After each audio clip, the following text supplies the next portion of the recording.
Dive into the art of embodying, a form to rebel against the one-size-fits-all world. Hi guys, and welcome back to the Art of Embodying. Today we will have a look into your defined energy centers as promised after my video on the undefined energy centers. Today we will talk about how your defined energy center impacts the world around you and projects outwards. And as always, what I think is really important to know that if something doesn't resonate, most likely there is some conditioning going on from when you grew up, things you were taught, the society you grew up in. And that's nothing to be ashamed of. All of us have loads and loads of layers of conditioning. But I think especially with the defined centers, because sometimes we're not even aware that this is how we do things and that it is different towards other people, because the defined centers are the way we see the world, and we've always seen the world, so we never really question it. So some of the things you might be like, yeah, of course everybody does it. Not everybody does it. Just because you see it that way and for you it's normal and for you this is how you see the world, doesn't mean that everybody else relates to it the same way. And again, if it doesn't relate, a lot of times that just means somewhere along the way something triggered a little conditioning, and since then you're just less likely or less able to connect to that energy center. If that is the case and you do want to know more or want to know where the conditioning lies and how to release it, you can always come to me and book a reading, and we can look into it and then slowly dismantle what's going on so that you can connect to all of your defined energy centers. So let's get started with your root center. If you have a defined root, you're most likely to be able to handle pressure and stress situations quite well, or you kind of build your own system how to work with pressure and how to work with stress. And you're also very much on the just take action energy. So go energy, take action, one step at a time, just do it, this type of energy, which makes you a very good person to motivate others around you that might not have that center defined. So people who work with you maybe always feel super motivated because you have that constant energy of action, motor, let's go, let's get things done. So that is your defined root. Let's come to your defined sacral center. It is kind of similar to the root. You have a consistent access to your own life energy and to your own life force, which doesn't mean that you don't need rest, you do. But if you follow what you are passionate about and what brings you joy, you bring so much energy into it that again, you kind of like a wave, you take all of the people around you with you and with that energy and with that life force. And what is really interesting with the defined sacral center is that it has an internal decision-making mechanism, which is your gut and which is the yes and no answers or questions. So if you sometimes struggle to make a decision rather than having all the options laid out in front of you and thinking, do I want Asian food tonight? Do I want a salad? Or do I want a bread? And that overwhelms you or you're not sure, then go one by one and go with yes and no. Do I want a bread? Yes and no. Do I want a salad? Yes and no. Do I want Asian food? Yes and no. And the sacral very well responds in the now. So it's a little bit more tricky if you think about the future, because then your brain comes into the decision-making process. But if you have a good connection and if you have that defined sacral, then you have the connection to your gut, which will help in the here and now to answer the yes and no questions. And again, the more you go with that energy of what excites you and what brings you joy, the more energy you will have. It's kind of like it accumulates, and the more people you will be able to take with you, essentially. So this is your defined sacral. Your defined solar plexus is your emotions, and you live your life through this constant emotional wave and constant mood swings, which is absolutely fine. And by you living that, you will be able to bring emotions and kind of like a more colorful life to non-emotional people.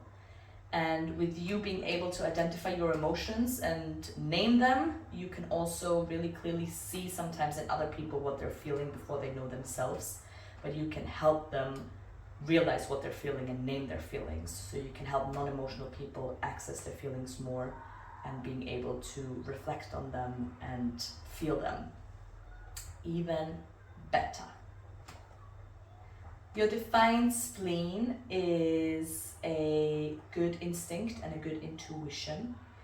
Just to also say the difference between intuition and instinct and fear-based thinking or decision making is that fear has a little bit of adrenaline induced, and instinct and intuition is a very calm, grounded inner voice. So for my defined spleen people, if you sometimes have trouble identifying what is what, this is a good way to decide what is what. And with that defined spleen, you really got to listen to that voice when it tells you something, even if you're not able to explain it. And also being aware that you can make other people feel really safe, but that can also enhance a fake security in those people. So yes, it is good that you make people feel safe, but being aware that it's not their safety, that is just what you bring onto them. And then maybe the little bit more shadow side of that is, if you're worried about something, other people are going to be double worried about that thing, and they're not going to be able to distinguish if that's their worry or your worry or whose it is, and they will just amplify your worries. So if you do have a certain instinct or intuition about something, maybe think twice to who you share it immediately. Continuing to the defined ego, you're very good at handling money, and you very much are in the material world and like material things and like them to be nice. This is something that I had to connect to, or still connecting to, because I'm always about like, fuck capitalism, I don't need anything, I don't need money, I don't need this. But I do like nice things, and I still live in a material world. I still live in London, so yeah, kind of not pushing that away and completely cancelling that if you do have a defined ego and you might think similar to me. Also with a defined ego, you're naturally competitive. Again, make sure you're aware who or where you spread that to, because if people have an open ego, they amplify that competitiveness, and then it's like an upward spiral. So be competitive, but do you want to be competitive towards other people? Do you want to be just better than yourself every day? Make sure you know what is going on and where you share it. Also, a defined ego can come across as very kind of like self-reliant, self-sufficient. So oftentimes these are people that don't get checked up on as much as needed because they seem fine anyway.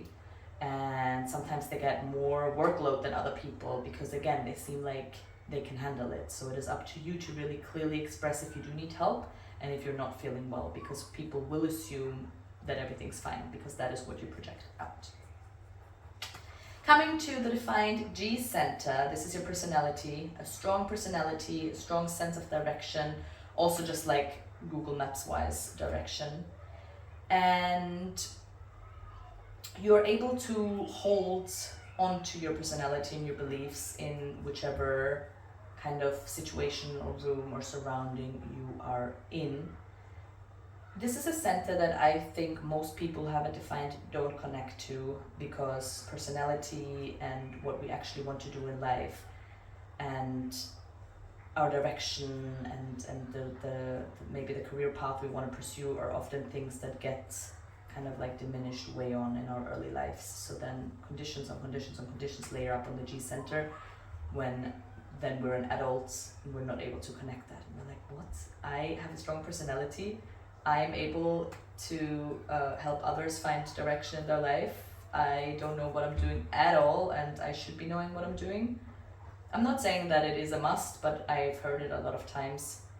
And for example, I was very lucky. I knew very early on in life what I wanted to do. I wanted to be a dancer, and that's just what I stuck with and continued doing with. And I remember when I was younger, my friends were trying different unit courses and were like, oh, this doesn't fit. And I was always in my head like, why do you not know what you want? Like, how do you start 3 different courses and don't know what you want? Until I found human design, and now I realized, For me, there was just one way, and that's what I choose, and that's what I stuck with. But that's not how other people operate. Other people might need to try things and try things and try things to find it. But if you do have a defined G center and you don't connect to it, you know where to come. Defined throat center.